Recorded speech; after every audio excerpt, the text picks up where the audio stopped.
खबर औरैया से है, जहां बर्थडे पार्टी के दौरान फायरिंग हुई है और गोली लगने से एक किशोर के मौत की खबर मिली है। छत पर दोस्त के साथ पार्टी कर रहा था। पुलिस मामले की जांच में जुटी है। औरैया से इस वक्त की बड़ी खबर, बर्थडे पार्टी में फायरिंग में एक किशोर को गोली लगी है और उसकी मौके पर मौत हो गई।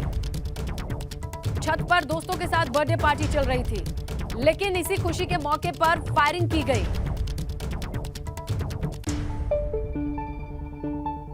छत पर पार्टी चल रही थी, पार्टी में फायरिंग हुई और इस दौरान एक किशोर के मौत की खबर मिल रही है। पुलिस अब पूरे मामले की जांच में जुटी हुई है। लगातार हर्ष फायरिंग की खबरें और तस्वीरें आती हैं और उसका खामियाजा किस तरीके से लोगों को भुगतना पड़ता है, उसकी बानगी औरैया से आई ये खबर है। गोली लगने से किशोर की मौत हो गई है। बर्थडे पार्टी के दौरान खुशी के मौके पर फायरिंग की जा रही थी। एक देव भारती नाम का बच्चा उसके परिजन लेके आए थे। 15 साल का है, जो गंभीर अवस्था में आया था, जिसको देखने के बाद चेकअप करने के बाद उसको मृत घोषित कर दिया गया है और उसको पोस्टमार्टम के लिए भेज दिया गया। थाना कोतवाली अंतर्गत वाल्मीकि कॉलोनी है। इसमें अभी एक सूचना मिली है कि एक बर्थडे पार्टी हो रही थी 6-7 साल के बच्चे की। उसमें नीचे पार्टी हो रही थी एक भोले मंदिर के पास और ऊपर कुछ लड़के हम उम्र शराब पी रहे थे और उस दौरान एक लड़का है देव नाम का 18 साल का, जिसको गोली लग गई। ऑन द स्पॉट उसकी डेथ हो गई है। ये सब लोग आपस में परिचित थे, तो गोली लगने से जब डेथ हुई तो बच्चे को नीचे छोड़कर और बताकर आसपास वहाँ से फरार हो गए हैं। तो आपको बताएं, गाजियाबाद में आज यादव सम्मेलन का आयोजन होने जा रहा है। शिवपाल यादव समेत कई पूर्व सपा नेता इसमें शामिल होंगे। पूर्व मंत्री डीपी यादव, राकेश यादव के शामिल होने की खबर है। एटा के पूर्व सांसद कैलाश यादव भी शामिल हो सकते हैं। अखिल भारत वर्षीय यादव महासभा की ओर से इसका आयोजन किया गया है। अखिल भारत वर्षीय यादव महासभा की ओर से 11वां परिचय सम्मेलन के तहत इसका आयोजन हो रहा है। उम्मीद ये है कि शिवपाल यादव मैनपुरी उपचुनाव को लेकर यहां अपनी चुप्पी तोड़ सकते हैं, क्योंकि उन्होंने 72 घंटे पहले ये मियाद दी थी कि 72 घंटे के बाद लखनऊ पहुंच करके मैं बता दूंगा कि मैनपुरी उपचुनाव को लेकर के मेरी क्या, पार्टी की क्या रणनीति है। लेकिन ऐसे में यादव महासम्मेलन हो रहा है गाजियाबाद में। देखना यह होगा कि क्या यहां इस मंच पर वो अपनी चुप्पी तोड़ते हैं। 72 घंटे बीत चुके हैं, लेकिन आज इस मंच पर निगाहें टिकी रहेंगी।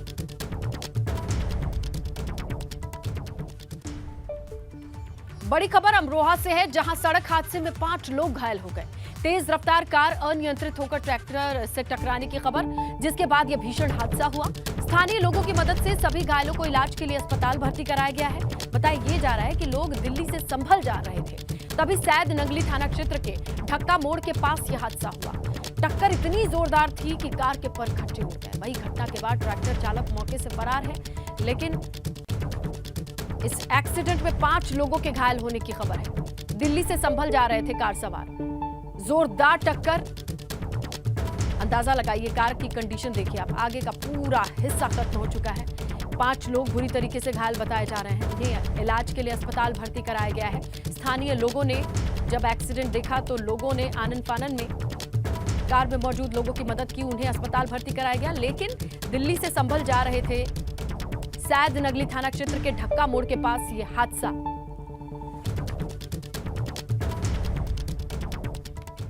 भाजपा की बात करें तो आज बरेली में मुस्लिम पसमानदा समाज महासम्मेलन करने जा रही है। इस महासम्मेलन के माध्यम से पसमानदा समाज देश के प्रधानमंत्री नरेंद्र मोदी को धन्यवाद करता दिखाई देगा। पसमानदा समाज का इस तरीके का आयोजन बरेली में पहली बार होने जा रहा है। हजारों की संख्या में पसमानदा मुस्लिम समाज के लोग शामिल होंगे। इस रैली में बीजेपी प्रदेश अध्यक्ष भूपेंद्र सिंह चौधरी, कैबिनेट मंत्री धर्मपाल सिंह, वन मंत्री डॉक्टर अरुण कुमार, पूर्व केंद्रीय मंत्री संतोष गंगवार समेत कई सांसद विधायक मौजूद रहेंगे। और ऐसे में यहां पर पसमानदा समाज के लोगों को एकजुट किया जाएगा। खासकर उन लोगों को टारगेट करेंगे जो लाभार्थी रहे हैं। और ऐसे में मिशन पसमानदा बड़ी तेजी से आगे बढ़ता दिखाई दे रहा है। तो बीजेपी का पसमानदा पथ क्या है, समझिए आप। देखिए, आज बरेली में बीजेपी का पसमानदा महासम्मेलन है। कल की बात करें तो रामपुर में पसमानदा सम्मेलन हुआ था और सम्मेलन से मतलब पीएम मोदी का धन्यवाद करेगा पसमानदा समाज। और यहां माना यह जा रहा है कि हजारों की संख्या में मुस्लिम समाज के लोग मौजूद रहेंगे। प्रदेश अध्यक्ष भूपेंद्र चौधरी, कैबिनेट मंत्री धर्मपाल सिंह भी मौजूद रहेंगे। खबर मिल रही है कि मंत्री अरुण कुमार, पूर्व केंद्रीय मंत्री संतोष गंगवार भी शामिल होंगे। तो आप देखिए, एक महीने में पसमानदा समाज को जोड़ने के लिए ये चौथा बड़ा कार्यक्रम आयोजित किया जा रहा है। मुस्लिमों को एक मंच पर लाने की कोशिश में बीजेपी जुटी हुई है। मुस्लिम आबादी में 80 से 85 पसमानदा समाज की आबादी मानी जाती है। 2022 में बीजेपी को 8% पसमानदा समाज का वोट मिला है। ऐसे में ये कोशिश रहेगी कि ज्यादा से ज्यादा पसमानदा समाज को जोड़ा जा सके। बरेली से कैसी तस्वीर आएगी और तैयारियां कैसी हैं ग्राउंड पर, समझते हैं हमारे सहयोगी अनूप मिश्रा से।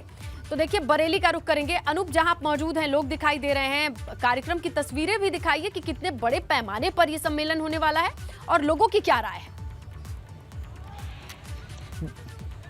देखिए स्नेहलता, बरेली में इसकी भव्य तैयारियां चल रही हैं और पसमानदा समाज जो है ओबीसी समाज माना जाता है। मुस्लिम समाज का जो मुस्लिम समुदाय जो कम्युनिटी है उसमें ओबीसी जो होता है वो एक बड़ा तबका 80 से 85% जो तबका है वो अब प्रधानमंत्री मोदी के साथ दिखाई दे रहा है। और मैं दिखाना चाहूँगा, कैमरामैन से कहूँगा कि दिखाएं कि सामने मंच तैयार हो चुका है। अब इंतजार है तो उन अतिथियों का, मुख्य अतिथि जो भूपेंद्र सिंह चौधरी होंगे, भारतीय जनता पार्टी के प्रदेश अध्यक्ष, इसके अलावा धर्मपाल सिंह होंगे, कैबिनेट मंत्री डॉक्टर अरुण कुमार होंगे, पूर्व मंत्री जो हैं केंद्रीय मंत्री संतोष गंगवार होंगे, सांसद धर्मेंद्र कश्यप होंगे। इसके अलावा तमाम एमपी एमएलए भी यहाँ पे मौजूद रहेंगे और जो लोग हैं वो आना शुरू हो गए। कुछ लोग मेरठ से आए हैं, कुछ जौनपुर से आए हैं। ये देखिए तस्वीर, लोगों में काफ़ी खुशी है और वो पीएम मोदी को धन्यवाद यहाँ पर कहने के लिए आए हैं। आइए उन्हीं लोगों से बात करते हैं। मतलब कहाँ से आए हैं, क्या नाम है आपका? हसीब अहमद, लखनऊ से। लखनऊ से आए हैं आप। बताइए, ये जो पसमानदा समाज आप लोग जो रैली कर रहे हैं, क्या मकसद है, क्या कहना चाहेंगे प्रधानमंत्री जी से? ये पहला मंच है आज़ादी के बाद जो पसमानदा समाज को मिला है। मोदी जी ने हमारे ऊपर विश्वास जताया है, तो उनके विश्वास को बढ़ाते हुए हम इसमें जो भरपूर योगदान है वो 2024 में दिखाएंगे। 2024 में दिखाएंगे। देखा आपने स्नेहलता, 2024 की बात हो रही है और निकाय चुनाव भी है यूपी में, क्या उसमें फायदा मिलेगा?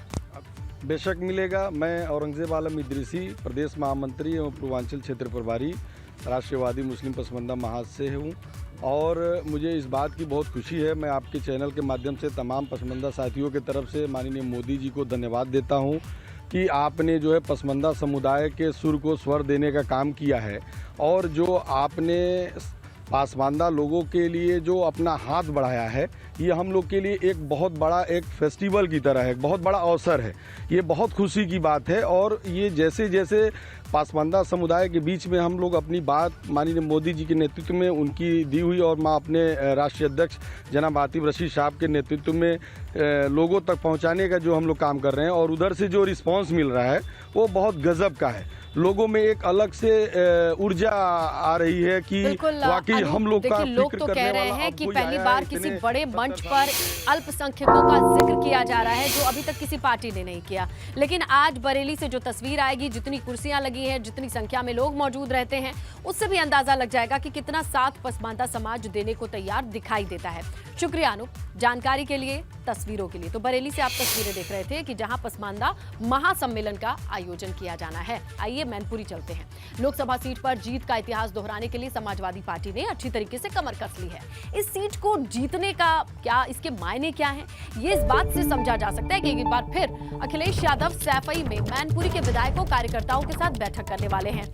सपा के राष्ट्रीय अध्यक्ष अखिलेश यादव और मैनपुरी से सपा उम्मीदवार डिंपल यादव आज सुबह 10 बजे के बाद मैनपुरी के विधायकों कार्यकर्ताओं के साथ मैनपुरी चुनाव को लेकर बैठक करेंगे।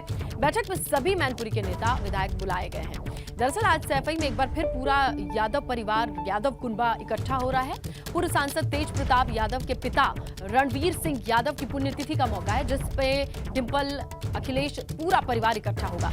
प्रोफेसर रामगोपाल यादव भी आएंगे, ये भी पता चली है। लेकिन अखिलेश के चाचा शिवपाल यादव मौजूद रहेंगे या नहीं, इस पर सस्पेंस अभी भी बरकरार है।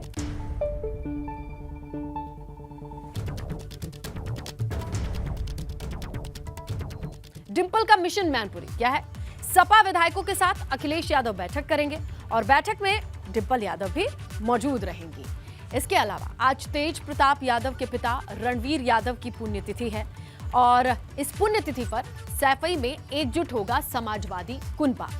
रामगोपाल यादव समेत सभी परिवार के सदस्य मौजूद रहेंगे, लेकिन शिवपाल यादव के मौजूद रहने पर सस्पेंस है। सोमवार को नामांकन कर सकती हैं डिंपल, ये भी खबर सामने आ रही है। तो आज की अगर मोटा मोटी अपडेट को आप देखें तो ये सब कुछ मैनपुरी में होता हुआ नजर आ रहा है, लेकिन ग्राउंड पर कैसी हलचल है ये देखने के लिए रुक करेंगे हमारे सहयोगी मोहम्मद फारिक का। इटावा से सीधा रुक करते हैं मोहम्मद फारिक का। तो फारिक, क्या लग रहा है आज के दिन तो बहुत सारे शेड्यूल हैं कार्यक्रम, आप जहां मौजूद हैं कार्यकर्ता दिखाई दे रहे हैं, क्या बातचीत चल रही है? जी स्नेहलता, अभी इस वक्त हम सैफई में यहाँ रणवीर सिंह की समाधि स्थल पर हैं। आज 20वीं पुण्यतिथि यहाँ पर होनी है। हमारे साथ कुछ लोग हैं, उनसे हम जानते हैं कि पुण्यतिथि पर कौन कौन लोग यहाँ आए, परिवार के कौन कौन लोग यहाँ पहुँचेंगे, किस तरह की तैयारियाँ। सर, आज 20वीं पुण्यतिथि है रणवीर सिंह की, परिवार के कौन कौन लोग आ रहे हैं, किस तरह का यहाँ कार्यक्रम होता रहा है? तैयारी उनकी 20वीं पुण्यतिथि है, वो तो आपको पता ही, श्रद्धांजलि सभा का कार्यक्रम रखा गया है, हवन भी यहाँ होगा और परिवार के लगभग सारे सदस्य यहाँ एकत्रित होंगे, सभी लोग आएंगे। शिवपाल के आने की कौन खबर कौन है उसमें क्या मुख्य लोग होंगे? जैसे कि पहले के उसमें शिवपाल सिंह यादव आते रहे, रामगोपाल आते रहे, कोई जानकारी है? शिवपाल सिंह यहाँ पहुँच रहे हैं? शिवपाल सिंह अगर इटावा में होंगे तो जरूर आएंगे, नहीं तो उनके बेटे अंकुर आएंगे, हैं प्रभु साहब के बेटे आएंगे, मतलब सभी लोगों की संभावना है और सभी लोग हमेशा से आते रहे इसमें। जी, सभी लोग परिवार के लोग आने के एकजुट होने की बात कही जा रही है। शिवपाल सिंह के बारे में बताया जा रहा है कि वो फिलहाल कल दिल्ली थे, आज गाजियाबाद में उनका कुछ कार्यक्रम है, तो फिलहाल उनका आने का अभी ऐसा कोई कार्यक्रम यहाँ पर नहीं है। बहरहाल परिवार के और लोग यहाँ ठीक 9 बजे के बाद पहुँचेंगे, जिसमें अखिलेश यादव भी यहाँ पर आएंगे। उसके बाद यहाँ शांति हवन कार्यक्रम के बाद कोठी पर जाएंगे, जहाँ पर मैनपुरी के जो लोग हैं, जिम्मेदार लोग हैं, जिनको चुनाव की जिम्मेदारी दी गई है, उनको अखिलेश यादव ने बुलाया, उनके साथ मीटिंग की जाएगी, चर्चा की जाएगी, क्योंकि बड़ा यहाँ कितनी देर रुकने का कार्यक्रम रहेगा और कोठी पर कब तक पहुंच जाएंगे, कमोबेश वक्त का अंदाजा है? यहाँ 9 बजे के बाद कभी सारे परिवार के लोग आना शुरू हो जाएंगे। अखिलेश यादव भी यहाँ पहुंचेंगे, लगभग आधे से 1 घंटे तक यहाँ रुकेंगे, उसके बाद कोठी जाकर के लोगों से मिलने का कार्यक्रम है। जी ठीक है, ये पूरा शेड्यूल है और इस पर निगाहें रहेंगी। फारिक, शुक्रिया तमाम जानकारी के लिए। तो देखिए, पुण्यतिथि का मौका भले है, लेकिन हवन पूजन के बाद सीधे कोठी पहुंचेंगे अखिलेश यादव, जहां पर तमाम पदाधिकारियों के साथ मीटिंग और बैठक है।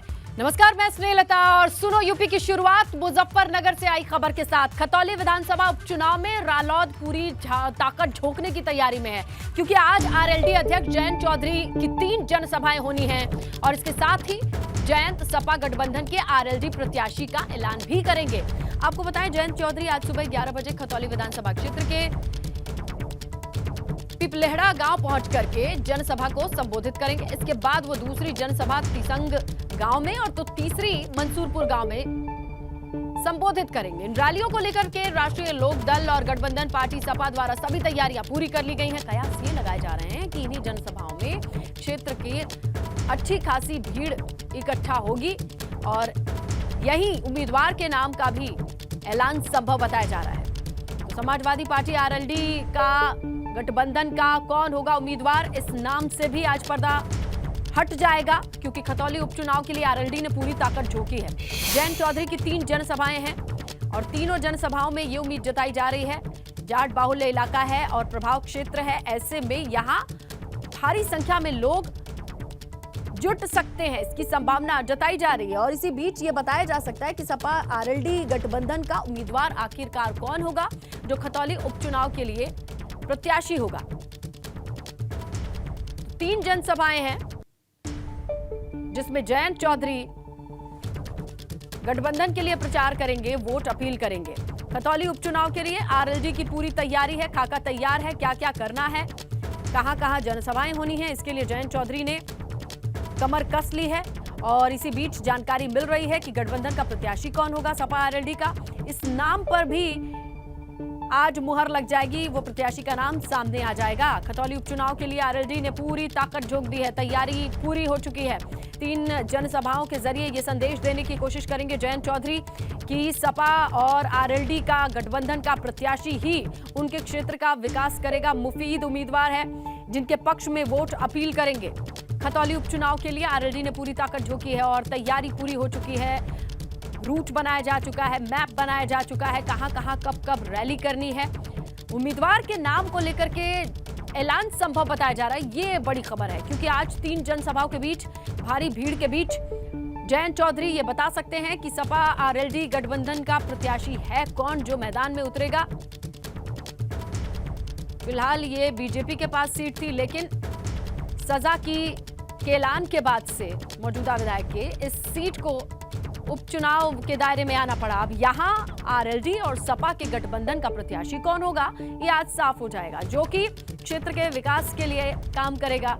क्या खतौली की जनता उन पर विश्वास करेगी, और उनको विश्वास करना चाहिए। इसी विश्वास को दिलाने के लिए जनसभाएं हैं 3 जयंत चौधरी की। आइए हम सीधा रुख करते हैं ग्राउंड का। हमारे सहयोगी सनुज शर्मा मौके पर मौजूद हैं, तमाम हलचलों को भांप रहे हैं, जगह जगह बैनर पोस्टर के साथ रैलियों की तैयारियों को देख पा रहे होंगे। सनुज, कैसा माहौल लग रहा है खतौली का? देखिए, खतौली का सियासी तापमान चढ़ा हुआ है और आज राष्ट्रीय लोकदल के मुखिया राज्यसभा सांसद जयंत चौधरी यहाँ पर 3 जनसभा करने जा रहे हैं। आप ये देखिए कि ये सबसे पहले जो पीपलहेड़ा गांव है, इस पीपलहेड़ा गांव में जो जनसभा है जयंत चौधरी की, वो जनसभा होनी है और उसको लेकर जो तैयारियां हैं वो जोरों शोरों से चल रही हैं। राष्ट्रीय लोकदल के तमाम नेताओं ने यहाँ पर पूरी ताकत झोंक रखी है और राष्ट्रीय लोकदल की पूरी कोशिश है कि चाहे जैसे भी हो, यहाँ पर जो जीत का परचम है वो लहरा दिया जाए। चूंकि यहाँ पर बीजेपी की बात हो या राष्ट्रीय लोकदल गठबंधन की बात हो, आमने सामने का कड़ा मुकाबला होगा। आज जयंत चौधरी यहाँ पर जो 3 जनसभा करने जा रहे हैं, पहली जनसभा जो है उनकी पीपलहेड़ा में होगी, दूसरी तिसंग में होगी और उसके बाद जयंत चौधरी मंसूरपुर में जाएंगे। आज ये चर्चाएं चल रही हैं कि आज ही जयंत चौधरी यहाँ पर जो प्रत्याशी है उस प्रत्याशी का ऐलान कर सकते हैं। हालांकि 2 समीकरण पर जयंत चौधरी यहाँ पर जो टिकट है वो घोषित करेंगे और उसको लेकर जो चर्चाओं का बाजार है वो गर्म है। पहला जो समीकरण है वो जाट, मुस्लिम और गुर्जर समीकरण पर जयंत चौधरी यहाँ पर प्रत्याशी घोषित कर सकते हैं और जो दूसरा समीकरण है वो जाट, मुस्लिम और एससी समीकरण भी जयंत चौधरी यहाँ पर बैठा सकते हैं। राष्ट्रीय लोकदल के जो नेता हैं वो यहाँ पर आने शुरू हो गए हैं। किस तरह की जो तैयारियां हैं उनका यहाँ पर जायजा ले रहे हैं। तमाम यहाँ पर आसपास के जो गांव के लोग हैं उनमें भी पिछले कई दिनों से राष्ट्रीय लोकदल के तमाम नेता यहाँ पर डेरा डाले हुए हैं और पूरी कोशिश की जा रही है कि आज जो जनसभा है उनको पूरी तरीके से सफल बनाया जाए। तमाम यहाँ कार्यकर्ता है, उनसे भी हम बातचीत करेंगे। सर, आपसे जानना चाहूँगा, जयंत चौधरी की आज 3 जनसभा है, एक नहीं, किस तरीके से तैयारियां कर रही है? देखिए, राष्ट्रीय लोकदल के राष्ट्रीय अध्यक्ष जी उपचुनाव की घोषणा हो चुकी है और आज विधानसभा में 3 कार्यक्रम लगे हैं, तो कार्यकर्ता में बहुत ज़्यादा जोश है कि किसानों की पार्टी है राष्ट्रीय लोकदल और किसानों के ये समझिए कि एकमात्र नेता पूरे देश में जयंत जी है। तो किसान आज आपको भरपूर सड़कों में मिलेगा और पूरी विधानसभा से बहुत जिम्मेदार और हर जाति के लोग जयंत जी को सुनने आएंगे। अच्छा, तो क्या लग रहा है? देखिए, बीजेपी का विजय रथ है, 2017 की बात हो, 2022 की बात हो, उससे पहले अगर 2012 की बात कर लें तो तब यहाँ से राष्ट्रीय लोकदल जीती थी, करतार भड़ाना जीते थे। इस बार क्या कुछ समीकरण बदले हुए नजर आ रहे हैं? देखिए, समीकरण निश्चित पलटेंगे। 2017 में पूर्ण बहुमत में 6 के 6 विधायक यहाँ भारतीय जनता पार्टी के थे, परंतु 2022 में यहाँ 4 विधायक गठबंधन के हैं और 2 भाजपा के हैं और 2 में से 1 सीट रिक्त हुई है। तो सब परिवर्तन है और ये जो नफरत की खाई भारतीय जनता पार्टी ने खोदी थी उसको भरपाई करने का काम चौधरी अजीत सिंह ने चुनाव लड़ने के बाद किया।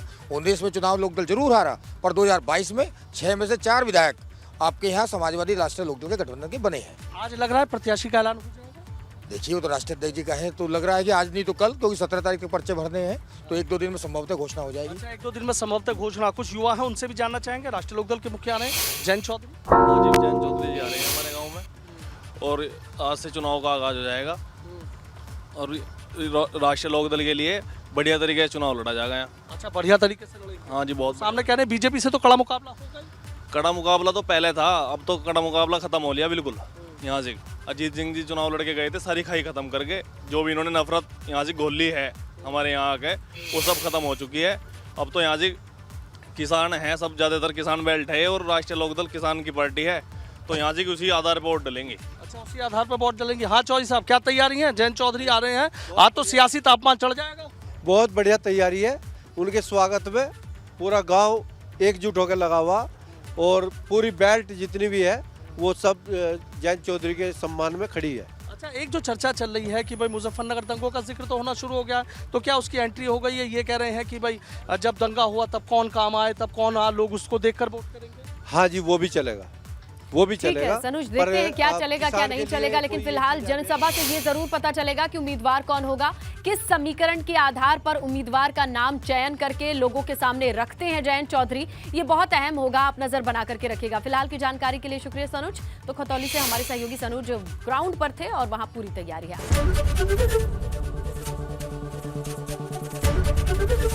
एबीपी गंगा, खबर आपकी, जुबान आपकी।